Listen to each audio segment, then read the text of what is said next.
التليفون. فيما يخص اللاعبين اللي كيف كتشوفوا كاع اللاعبين اللي حاضرين في ياوندي هما جاهزين صحيا، ما كاين حتى شي اصابه، وما جميع اللاعبين حاضرين في هذه الحصه التدريبيه الاخيره. فيما يخص اللاعبين المصابين فعلا كاين ثلاثه ديال اللاعبين اللي ما رافقوناش الياوندي، هما اللاعب مروان داكوستا، اللاعب احمدي كريم، واللاعب سفيان امرابط. فيما يخص الحراره كيف كتشوفوا غادي نلعبوا ان شاء الله غدا المباراه في نفس الوقت بحال هذا الوقت هذا. كنشوفوا حراره كثيره، وبالاخص ليميديتي، لو تو ديميديتي مرتفع بزاف وبزاف.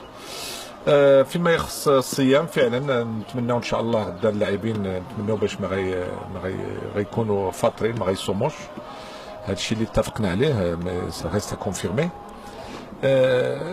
نتمناو باش النتيجه تكون في صالحنا في هذه المباراه اللي مهمه بزاف. اللاعبين مستعدين، مستعدين ذهنيا استعداد كبير. هذا الشيء اللي يمكن لي نقول لكم. شكرا طبيب.